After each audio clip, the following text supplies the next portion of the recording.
আসসালামু আলাইকুম বন্ধুরা, আশা করি সবাই সুস্থ আছেন। ইরান আন্তর্জাতিক নিয়মকে উপেক্ষা করে পরমাণু অস্ত্র তৈরি করছে।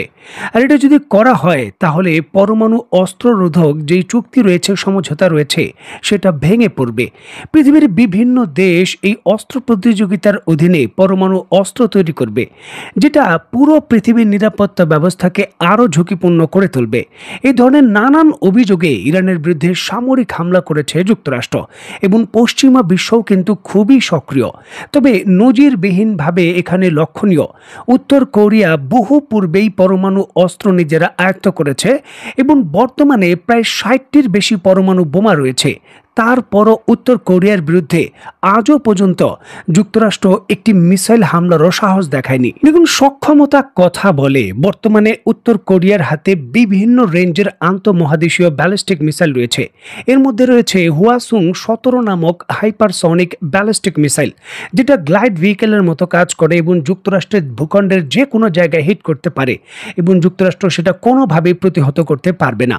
৬০টি পরমাণু বোমা এতটাই শক্তিশালী, পুরো যুক্তরাষ্ট্রকে অন্তত ৩ বার ধ্বংস করা যাবে। সুতরাং উত্তর কোরিয়ার বিরুদ্ধে সামরিক অ্যাকশন নেওয়া খুবই জটিল বিষয়। উত্তর কোরিয়ার জনসংখ্যা কম হলেও বর্তমানে ১৩ লক্ষ সক্রিয় আর্মি রয়েছে এবং তাদের আন্ডারগ্রাউন্ড যে পাহাড়ের নিচে বেজ, সেটা খুবই শক্তিশালী। পুরো পাহাড়ের মাটির নিচে শত শত গ্রাউন্ড তৈরি করে উত্তর কোরিয়া একটা অন্য দুনিয়া তৈরি করেছে, যেখানে চাইলেই পদাতিক হামলা করা সম্ভব নয়। উত্তর কোরিয়া বর্তমান পৃথিবীর সর্বাধিক প্রায় ২০,০০০ আর্টিলারি রেডি টু ফায়ার অবস্থায় রেখেছে। এত আর্টিলারি রেডি টু ফায়ার অবস্থায় থাকা তো দূরের কথা, পৃথিবীর অন্য কোনো দেশের কাছেই নেই। আর এর জন্যই কিন্তু উত্তর কোরিয়া নিজে রাশিয়ার কাছে বিপুল পরিমাণে আর্টিলারি শেল তারা বিক্রি করে। অত্যন্ত গুরুত্বপূর্ণ এই বিষয়টিকে কেন্দ্র করে স্ক্রিনে নিশ্চয়ই আপনারা দেখতে পাচ্ছেন, পশ্চিমা বিশ্বের বড় বড় সংবাদ মাধ্যম তারা নিশ্চিত করছে মাত্র কিছু সময় পূর্বেই ইরানগামী একটি উত্তর কোরিয়ার জাহাজে দক্ষিণ কোরিয়া সরাসরি হামলা করেছে। ব্যাপক গোলা বর্ষণ করেছে তারা ওই জাহাজটিকে লক্ষ্য করে এবং জাহাজটির পথ রুদ্ধ করে উত্তর কোরিয়ায় ফিরে যেতে বাধ্য করেছে। এখন কেন এমনটা করা হচ্ছে? দেখুন, দক্ষিণ কোরিয়ার অভিযোগ হলো সেই জাহাজটির ভেতর ইরানকে পরমাণু সহযোগিতার অংশ হিসাবে গোপন ইউরেনিয়াম সাপ্লাই দেওয়া হচ্ছিল, যেটি ইরান হাতে পেলে জরুরি ভিত্তিতে ইরানের যে পরমাণু সক্ষমতা সেটা নেক্সট লেভেলে চলে যাবে, এমনটাই কিন্তু অভিযোগ। যদিও উত্তর কোরিয়া দক্ষিণ কোরিয়ার অভিযোগ সরাসরি প্রত্যাখ্যান করে বলেছে যে ইরানের সঙ্গে তাদের যে সাধারণ বাণিজ্য রয়েছে তার অংশ হিসেবেই কিন্তু এই জাহাজটি ইরানের সাপ্লাই দিতে গিয়েছিল। মূল জিনিসটা হলো ইরান থেকে জ্বালানি তেল আমদানি করে উত্তর কোরিয়া, আর বিনিময়ে উত্তর কোরিয়া তার দেশে উৎপাদিত যে কৃষিজ পণ্য রয়েছে সেটা সাপ্লাই দেয়। এখানে কৃষিজ পণ্য ছিল, এটা হলো উত্তর কোরিয়ার দাবি। এখানে কোনো পরমাণু সরঞ্জাম বা ইউরেনিয়াম ছিল না।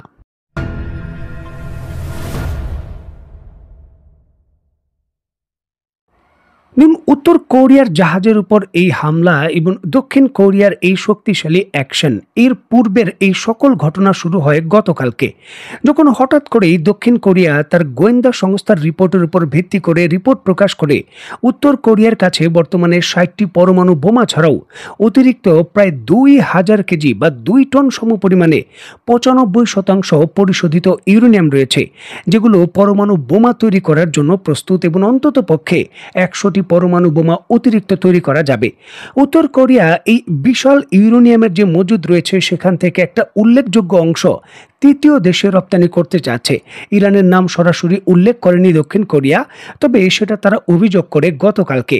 আর আজকেই কিন্তু এই অভিযোগে সরাসরি উত্তর কোরিয়ার যে জাহাজ রয়েছে সেখানে এই হামলাটা করা হলো। দেখুন, দক্ষিণ কোরিয়া উত্তর কোরিয়ার বিরুদ্ধে যে অভিযোগটি করেছে এই অভিযোগটি কিন্তু ভিত্তিহীন নয়। ঐতিহাসিকভাবেই ইরান এবং উত্তর কোরিয়ার সঙ্গে সামরিক গভীর সম্পর্ক রয়েছে।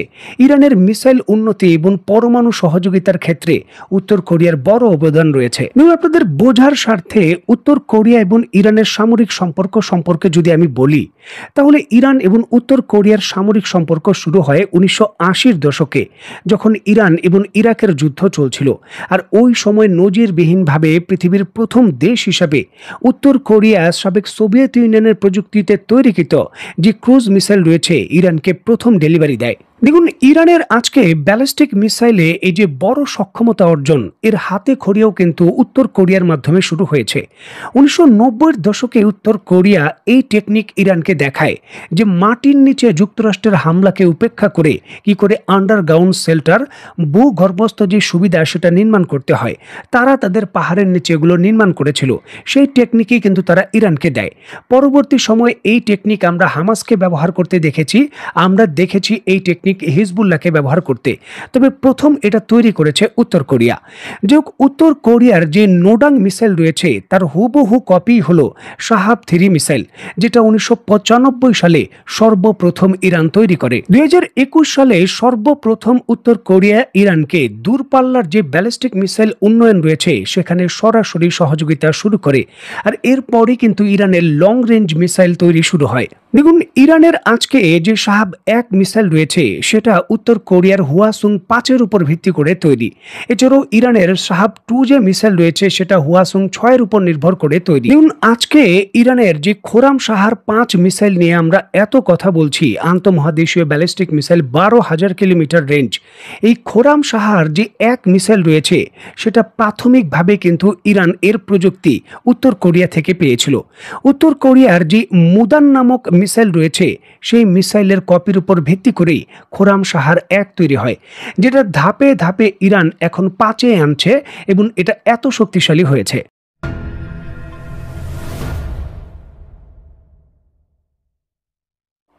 দেখুন, উত্তর কোরিয়া যদিও বৈশ্বিক রাজনীতিতে বড়ভাবে আলোচনায় থাকে না, তবে উত্তর কোরিয়া সামরিক ক্ষেত্রে যুক্তরাষ্ট্রের বিরুদ্ধে খুবই সাহসী দেশ।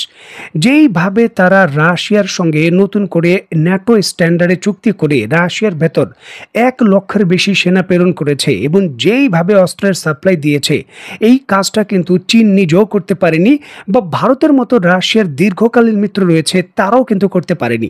সুতরাং উত্তর কোরিয়া যে প্রতিশ্রুতি দেয় বা যুদ্ধক্ষেত্রে অংশগ্রহণের ঘোষণা দেয় সেটা শুধু সাদা মাঠা ব্যাপার নয়, যুদ্ধক্ষেত্রে একটি জটিল সমীকরণ তৈরি করতে বাধ্য। রিসেন্টলি তারা প্রকাশ্যে ঘোষণা দিয়েছে যে কোনো পরিস্থিতিতে তারা ইরান বলেন কিংবা বড় ধরনের মিসাইল সহযোগিতা, এই সকল ক্ষেত্রেই উত্তর কোরিয়ার ক্যাপাবিলিটি নেক্সট লেভেলের। এবং যেমনটা জানা যায় যে উত্তর কোরিয়ার ভেতর ইরানের বর্তমানে মিসাইল উৎপাদনের একটা কারখানাও আছে। আমরা এর পূর্বেও কিন্তু দেখেছি উত্তর কোরিয়ার তৈরিকৃত অস্ত্র হামাসের কাছে কি করে পৌঁছে গেছে, হিজবুল্লাহ কি করে ব্যবহার করেছে উত্তর কোরিয়ার অস্ত্র, এবং ইরানকে সহযোগিতার ক্ষেত্রে বর্তমানে এই বড় ব্যাপারটি প্রকাশ্যে আসলো।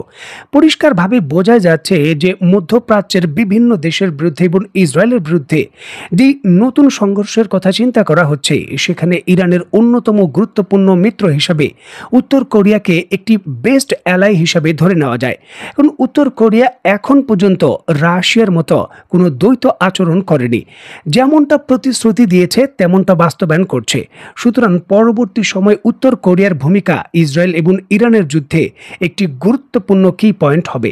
তো বন্ধুরা, আজকের মতো বিদায়। নতুন কোনো ভিডিও নিয়ে আবার দেখা হবে। সে পর্যন্ত সবাই ভালো থাকবেন, সুস্থ থাকবেন এবং বাংলাদেশকে ভালোবাসবেন। আল্লাহ হাফেজ।